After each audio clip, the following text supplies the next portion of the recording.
പിതാവിൻ്റെയും പുത്രൻ്റെയും പരിശുദ്ധാത്മാവിൻ്റെയും നാമത്തിൽ ആമേൻ. ഇന്ന് ഏപ്രിൽ 22 ചൊവ്വാഴ്ച. അമ്മേ പരിശുദ്ധ അമ്മേ, അമ്മേ പരിശുദ്ധ ദേവമാതാവേ, ദൈവമാതാവേ, കൃപാസനത്തിലൂടെ ഞങ്ങൾക്കും ഞങ്ങളുടെ ദേശത്തിനും അമ്മ മധ്യസ്ഥം തേടി തന്ന എല്ലാ അനുഗ്രഹങ്ങൾക്കും കൃപകൾക്കും ഞങ്ങളിപ്പോൾ ഹൃദയം നിറഞ്ഞ നന്ദി പറയുന്നു. അമ്മേ പരിശുദ്ധ അമ്മേ, അമ്മേ പരിശുദ്ധ ദൈവമാതാവേ, 2004 ഡിസംബർ 7 തീയതി ഉച്ച കഴിഞ്ഞ് 2:30 സംഭവിച്ച അമ്മയുടെ പ്രത്യക്ഷപ്പെടലിനെ കുറിച്ച് തിരുസഭയ്ക്ക് സമർപ്പിച്ചിരിക്കുന്ന പഠനരേഖകളുടെ മേൽ സഭാത്മകമായ പഠനം ആരംഭിക്കുവാൻ ഞങ്ങൾ പ്രാർത്ഥിക്കുന്നു. അമ്മേ പരിശുദ്ധ ഭൂസ്വർലോകങ്ങളുടെ രാജ്ഞിയായ അങ്ങേയ്ക്ക് ഭൗമസംരക്ഷണത്തിനായി പ്രപഞ്ചപ്രകൃതിയെ തന്നെ തിരുസഭ പ്രതിഷ്ഠിക്കുവാൻ ഈ പ്രത്യക്ഷീകരണം വഴി ഇടയാക്കണമേ. പരിശുദ്ധ അമ്മേ, ജപമാല മാതാവേ, സകല പ്രാർത്ഥനകളോടും ചേർത്ത് ഞങ്ങളിപ്പോൾ പ്രാർത്ഥിക്കുന്ന ഈ കുടുംബത്തിന്റെ പ്രത്യേക നിയോഗം പറ മക്കളെ.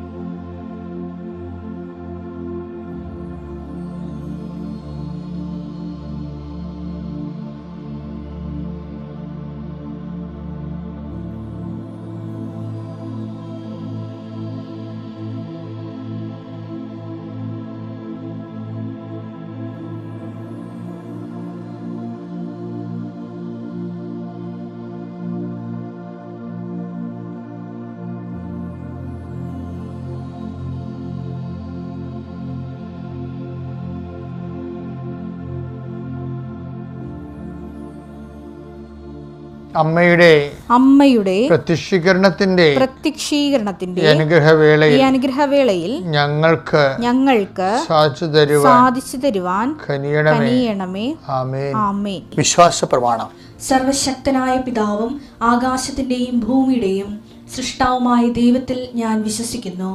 അവിടുത്തെ ഏകപുത്രനും ഞങ്ങളുടെ കർത്താവുമായ ഈശോമിശിഹായിലും ഞാൻ വിശ്വസിക്കുന്നു.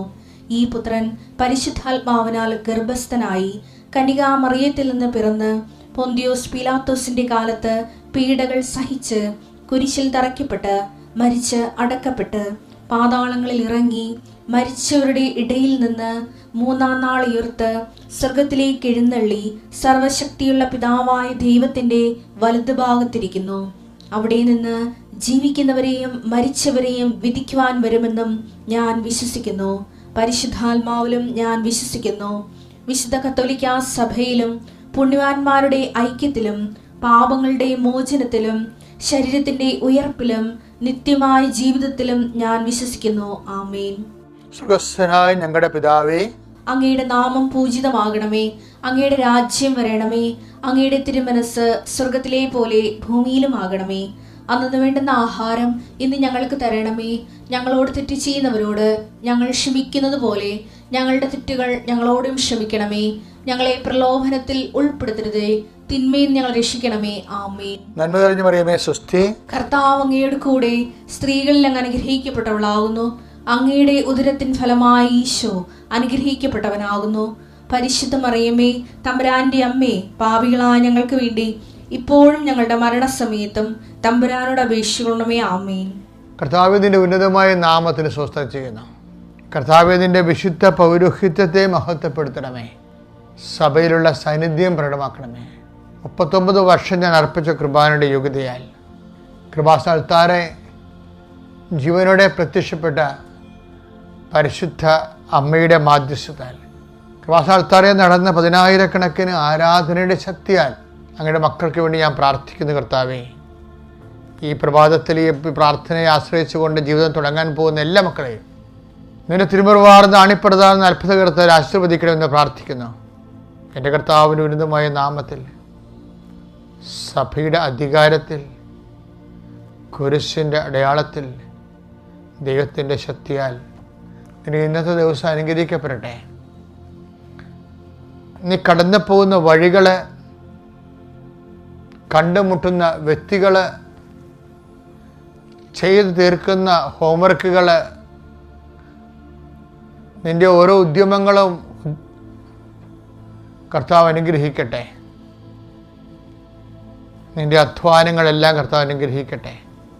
ഓരോ ദിവസത്തിനും അതാത് ദിവസത്തിൻ്റെ ഉത്കണ്ഠകൾ മതിയല്ലോ എന്ന് അരുളിച്ചത് കർത്താവിൻ്റെ വചനപ്രകാരം നീ അഭിമുഖീകരിക്കുന്ന ഉത്കണ്ഠകളെ അതിജീവിക്കാനുള്ള ആത്മശക്തി, ആത്മധൈര്യം കർത്താവ് നിനക്ക് നൽകട്ടെ.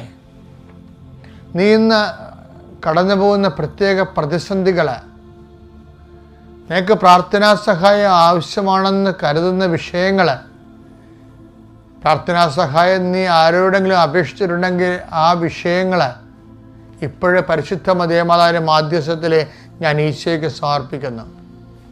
നീ പോകുന്ന വഴികൾ, ഉപയോഗിക്കുന്ന വാഹനങ്ങൾ, സ്വന്തം വാഹനമായാലും വാടക വാഹനമായാലും എല്ലാ അപകടങ്ങളിൽ നിന്നും കർത്താവ് നിന്നെ സംരക്ഷിക്കുകയും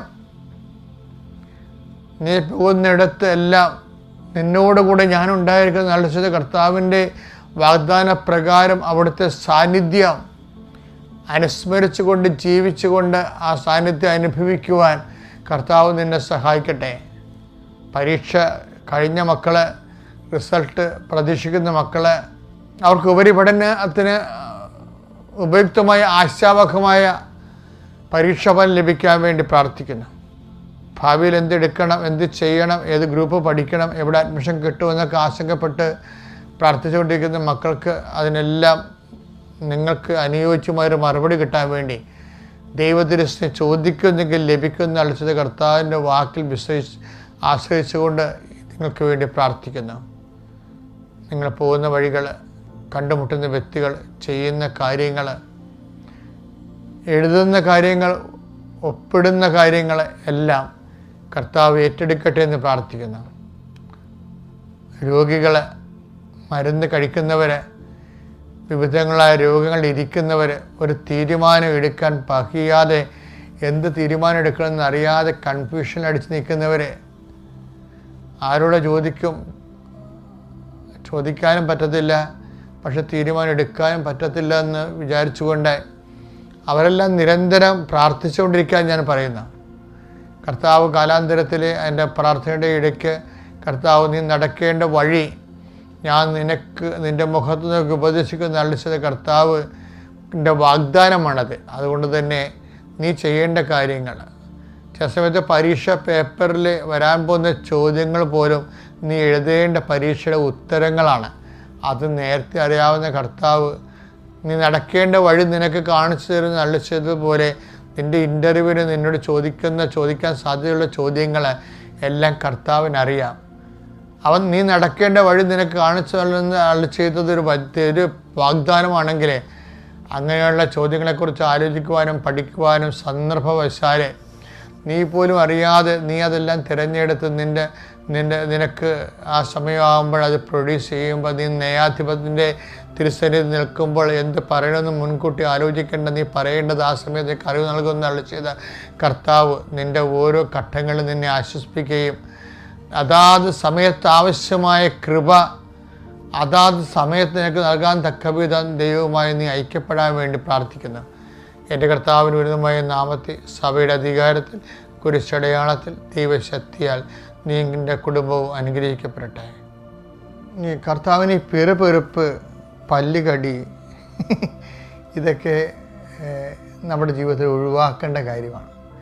ദൈവത്തിരുസന്നെ വ്യാപരിക്കുന്ന ഒരു ഒഴിവാക്കേണ്ട സാധനമാണ്. പെറുപെറുപ്പ് എവിടെയെല്ലാം ഉണ്ട്, അതെല്ലാം ഈശോ എടുത്തെടുത്ത് പറയുന്നുണ്ട്. നമുക്കൊരു പെറുപെറുപ്പും പല്ലുകടിയും അവിടെ പെറുപെറുപ്പും പല്ലുകടിയും ഉണ്ടാവും. മത്തായി ശ്ലീഹായുടെ സുവിശേഷം 8:12 എടുത്തേ. രാജ്യത്തിന് മക്കളാകട്ടെ പുറത്തുള്ള അന്ധകാരത്തിലേക്ക് എറിയപ്പെടും. അവിടെ വിലാപവും പല്ലുകടിയുമായിരിക്കും. അതാണ് പെറുപെറുപ്പും പല്ലുകടിയാണ്. പല്ലുകടിയും പെറുപെറുപ്പും ഒരു സാധനം തന്നെയാണ്. പക്ഷെ അത് നമ്മളെ വായിക്കുമ്പോൾ നമുക്ക് താളമായിട്ട് തോന്നുമെങ്കിലും ദൈവരാജ്യം നഷ്ടപ്പെട്ട ലക്ഷണമാണ്. ഒരു മനുഷ്യൻ ദൈവരാജ്യത്തു നിന്ന് പുറത്ത് പോയി പിന്നെ ഈ നരകമെന്നൊക്കെ ഒന്നും ഈശോ പറയത്തില്ല. അതിന് പകരം ഈശോ നയതന്ത്ര ഭാഷയാണ് ഉപയോഗിക്കുന്നത്. ദൈവരാജ്യത്തു നിന്ന് പുറത്തു പോകും. അവിടെ പിറുപിറുപ്പും പല്ലുകടിയും ആയിരിക്കും. അത് ഒരാൾ ദൈവരാജ്യം പുറത്തു പോകുന്നത്. അതുകൊണ്ട് ഈശോ പിറുപിറുപ്പുകാരെ പുറത്താക്കികളെ, പിറുപിറുപ്പുകാരെ പുറത്താക്കും, കരച്ചിലുകാരെ പുറത്താക്കും. ഇപ്പം ജെയറൂസിൻ്റെ വീട്ടിലൊക്കെ വരുമ്പോൾ ജെയറൂസിൻ്റെ മകളെ പുനർജീവിപ്പിക്കുന്നതിന് മുമ്പ് കർത്താവ് കുഴലൂത്തുകാരെ പുറത്താക്കുന്നില്ലേ? മത്തായി 9:23-24. യേശു ഭരണാധികാരിയുടെ ഭവനത്തിലെത്തി. യേശു ഭരണാധികാരിയുടെ ഭവനത്തിലെത്തി കുഴലൂത്തുകാരെയും ബഹളം വയ്ക്കുന്ന ജനങ്ങളെയും കണ്ടു പറഞ്ഞു, നിങ്ങൾ പുറത്തു പോകുവിൻ. അപ്പോൾ ബൈബിളിൽ ഇങ്ങനെ കുറേ ഗെറ്റൗട്ടടികളുണ്ട്. അതുകൊണ്ട് ഈശോ പിറുപിറുപ്പ്. ഇനി വേറൊരു കക്ഷിയുണ്ട് പിറുപിറുക്കണം. എന്നുവെച്ചാൽ അത് മത്തായി 20 നേരത്തെ അത് വാങ്ങുമ്പോൾ എന്ന് വെച്ചാൽ എന്താ വാങ്ങണമെന്ന് അറിയാമോ? ഇവർ ദിവസക്കൂലിക്ക് ഒത്തിട്ട് ജോലി ചെയ്തിരിക്കുകയാണ് മുന്തിരിത്തോട്ടത്തിൽ. അപ്പോഴേ അത് പല സമയത്ത് വന്നിട്ടുള്ള ആൾക്കാർ, യജമാനൻ പല സമയത്ത് പല ആൾക്കാരെ വിളിച്ചിട്ടുണ്ട്.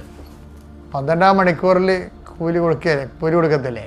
പക്ഷേ വൈകുന്നേരം 6 മണിക്കാണ് കൂലി കൊടുക്കണം.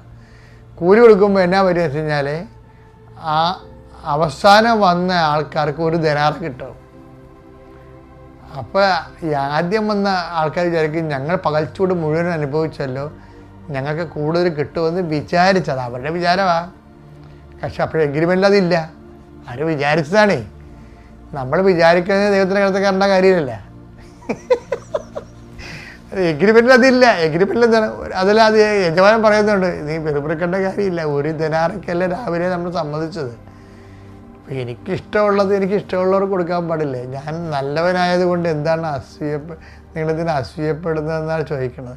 ഞാൻ ഇതൊന്നും പറയാനല്ല ഇപ്പം ഇവിടെ വന്നത്. എന്താ കാര്യം? ഇതൊക്കെ നിങ്ങൾ അറിയണം. ദൈവത്തോട് പിറുപിറുക്കുക, മറ്റവരെ കമ്പയർ ചെയ്യുക. എന്ന് വെച്ചാൽ അവർ കമ്പയർ ചെയ്തില്ലേ? അപ്പോൾ ഈ 11-ാം മണിക്കൂറിൽ വന്നവന് 1 ദിനാറ കിട്ടിയപ്പോൾ 1-ാം മണിക്കൂറിൽ വന്നു രാവിലെ 6 മണിക്ക് വന്ന ആൾക്കാർക്ക് 1 ദിനാറ കിട്ടി. അപ്പോൾ 1 ദിനാറ കിട്ടിയപ്പോൾ അവരുടെ കംപ്ലൈൻറ്റ് എന്താണെന്നറിയാമോ? ഞങ്ങളെ ഈ ലേറ്റ് കമറുമായിട്ട് അവസാനം വന്ന ആളുമായിട്ട് തുല്യരാക്കിയല്ലോ എന്നാണ്.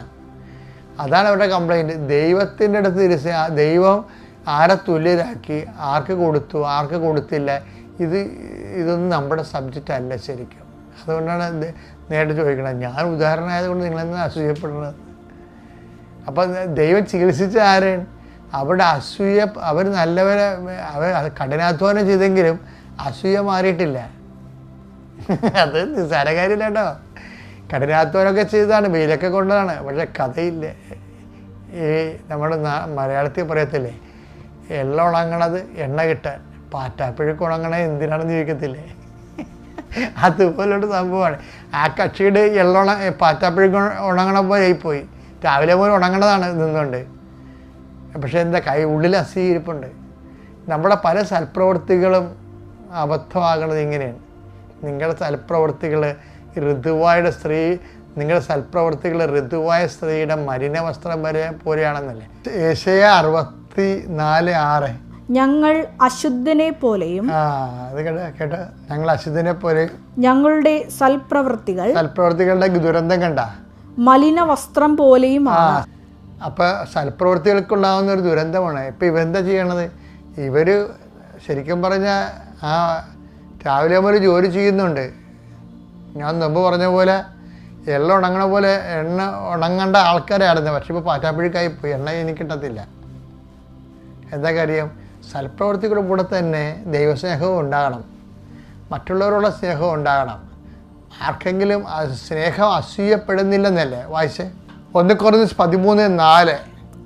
സ്നേഹം ദീർഘക്ഷമയും ദയയുമുള്ളതാണ്, സ്നേഹം അസൂയപ്പെടുന്നില്ല. സ്നേഹം ദീർഘക്ഷമയുണ്ട്, പിന്നെന്താണ്? ദയയുമുള്ളതാണ്, ദയയുണ്ട്, സ്നേഹം അസൂയപ്പെടുന്നില്ല. ഇവർക്ക് ഞാൻ നല്ലവനായത് കാരണം നിങ്ങൾ അസൂയപ്പെടുന്നു എന്ന് ചോദിച്ചില്ലേ? എന്ന് വെച്ച് കഴിഞ്ഞാൽ അതിൻ്റെ അർത്ഥം എന്താണ്? അസൂയല്ല, സ്നേഹമില്ലെന്ന് അതിൻ്റെ അർത്ഥം. കർത്താവ് കുറ്റപ്പെടുത്തണത് അവരുടെ സ്നേഹരാഹിത്യത്തെയാണ് കുറ്റപ്പെടുത്തുന്നത്. ഈ ബൈബിൾ മുന്നോട്ട് വെക്കണ പുതിയ നിയമത്തിലെ ക്രിസ്തുവിൻ്റെ സ്നേഹമില്ലേ, ദൈവീകമാണ് ശരിക്കും പറഞ്ഞാൽ. നമ്മൾ ഈ ആധ്യാത്മിക ജീവിതം എന്ന് പറയണത് അതിലേക്കുള്ള ഒരു വഴി യാത്രയാണ്.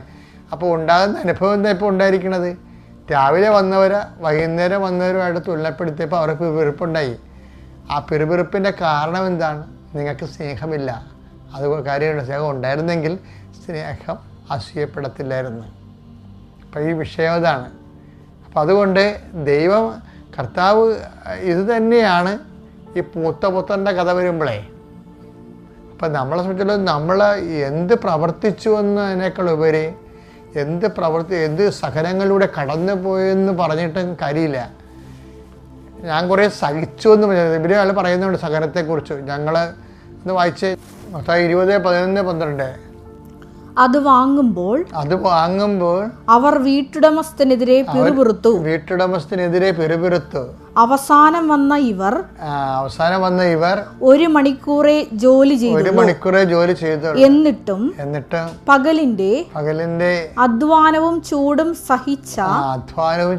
സഹിച്ച ഞങ്ങളോട് അവരെ നീ തുല്യരാക്കിയല്ലോ. അപ്പൊ സഹിച്ച ആൾക്കാരെ കുറിച്ച് വലിയ മതിപ്പൊന്നുമില്ല. കാര്യം സഹിച്ചെന്ന് പറഞ്ഞാൽ സത്യം, പക്ഷേ കയ്യിരിപ്പ് മോശമാണ്. മനസ്സിലായില്ലേ? സഹിച്ചെന്ന് പറയുമ്പോൾ നമ്മളവർക്കും സഹിച്ചു കഴിഞ്ഞാൽ സംഭവം എല്ലാം ഇങ്ങനെ സ്വർഗം ഇങ്ങനെ അടർന്ന് വീഴുമെന്ന് ഒരു കുന്തവും സംഭവിക്കത്തില്ല. കാര്യം എന്താണ്? സഹിച്ചാലും അവസാനം നിൽക്കും. നമ്മൾ സൂര്യനൂലും ഓട്ടം പോലെയാണേ. സൂര്യനൂലും ഇങ്ങനെ ഓടിച്ചുകൊണ്ടിരുന്ന് നമ്മൾ ഓടുകയും ചെയ്യണം അതേസമയം നൂല് കോർക്കുകയും ചെയ്യണം. ഫിനിഷാകുമ്പോൾ ട്രഫറി ഒന്ന് നോക്കണത് എന്താ, മാസ്റ്റർ ഒന്ന് നോക്കണത് എന്താണ്? നീ ഫിനിഷായെന്നല്ല നോക്കണത്, നീ ഫിനിഷായോ എന്നല്ല നോക്കണത്, ആ സൂര്യ നൂല് കോർത്തിട്ടുണ്ടോ എന്നാണ് നോക്കണത്. അതാണ് പ്രശ്നം. നമ്മൾ ഈ ജീവിതം പൂർത്തിയാക്കുകയും ചെയ്യണം, സ്നേഹം ബാക്കി എല്ലായിടത്തും നിലനിൽക്കുകയും ചെയ്യണം. അതുകൊണ്ട് അത് ഭയങ്കര രസകരമായ കാര്യം. കർത്താവിൻ്റെ എല്ലാ കഥകളിലും ബാക്കി ബാലൻസ് അവശേഷിക്കണത് എന്താ? സ്നേഹമാണ്. അച്ഛൻ പറഞ്ഞു വരുന്നതിന് മനസ്സിലായില്ലേ മക്കളെ? അപ്പം ഈ പിറുപിറുപ്പ് എന്ന് പറയുമ്പോൾ നിങ്ങളുടെ വീട്ടിൽ പിറുപിറുപ്പുണ്ടാ, അതിൻ്റെ അർത്ഥം നിങ്ങൾ കഷ്ടപ്പെടുന്നുണ്ട് പക്ഷെ കാര്യമില്ലെന്നാണ്. ദൈവം നോക്കണത് എന്താണ്? നിങ്ങൾ അസൂയപ്പെടുന്നുണ്ടോ? എന്തുകൊണ്ട് അസൂയപ്പെടുന്നു? സ്നേഹമില്ലേ. അപ്പം അതുകൊണ്ട് സ്നേഹം ഉറപ്പ് വരുത്തിയിട്ട് വേണം നിങ്ങൾ ബാക്കി പിറുപിറുക്കാതിരിക്കുകയോ കാര്യങ്ങൾ സമീപിക്കാൻ. അപ്പോൾ ദൈവ പൈതലായി നമ്മൾ തുടരും. ഓക്കെ. അത്യപൂർവ ദൈവാനുഭവങ്ങൾ ഇനി നിങ്ങൾക്കും സ്വന്തം. ഈ യൂട്യൂബ് ചാനൽ ഇതുവരെ സബ്സ്ക്രൈബ് ചെയ്തിട്ടില്ലെങ്കിൽ ഇപ്പോൾ തന്നെ സബ്സ്ക്രൈബ് ചെയ്യുക. ഈ വീഡിയോ ഇപ്പോൾ തന്നെ നിങ്ങളുടെ സുഹൃത്തുക്കൾക്ക് ഷെയർ ചെയ്തുകൊണ്ട് കർത്താവിൻ്റെ പ്രേക്ഷിതരാകുക.